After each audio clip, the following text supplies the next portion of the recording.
गुरु प्यारी साध संगत जी, राधा स्वामी जी, संगत जी, आज मैं आपके लिए एक बहुत प्यारी साखी लेके आया हूँ। संगत जी, जितना ज़रूरी हमें भजन सुमिरन है, उतना ज़रूरी ही हमें सद्गुरु के सत्संग पर जाना है। आज ऐसी ही साखी मैं आपके लिए लाया हूँ। तो चलिए, शुरू करते हैं। साखी, भटकता साधक और सद्गुरु की नाव। बहुत समय पहले की बात है।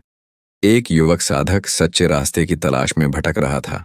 उसने कई किताबें पढ़ीं, कई पंडितों, मौलवियों और योगियों से मुलाकात की, कई व्रत और नियम अपनाए, पर आत्मा को चैन नहीं मिला। एक दिन वह एक शांत गांव ब्यास में पहुंचा, जहां सद्गुरु का सत्संग चल रहा था। वह दूर बैठा सुनता रहा। सद्गुरु कह रहे थे, नाम बिन कुछ ना ही साधन, यह संसार है केवल बाधन। सत्संग से हुए विवेक की ज्ञा, गुरु की शरणी है मुक्ति की नाव।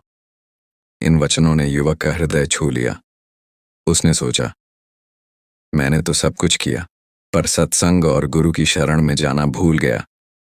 वह अगले दिन सद्गुरु से मिला और बोला, गुरुदेव, क्या मुझे अब भी रास्ता मिल सकता है? मैंने बहुत समय खो दिया। गुरुजी मुस्कुराए और बोले, बेटा, जब तक सूरज निकला है तब तक उजाला मुमकिन है। नाम और सत्संग आत्मा के दो पंख हैं, एक से उड़ान नहीं होती, दोनों जरूरी हैं। गुरुजी ने फिर एक कहानी सुनाई। एक बार एक नाविक समुद्र में डूब रहा था।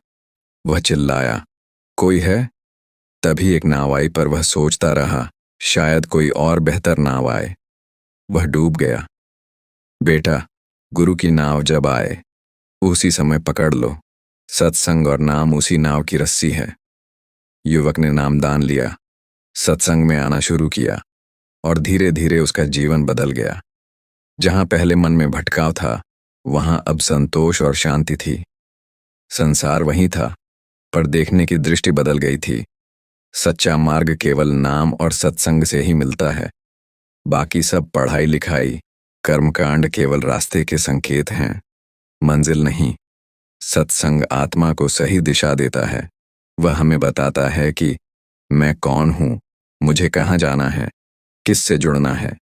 गुरु बिना गति नहीं होती।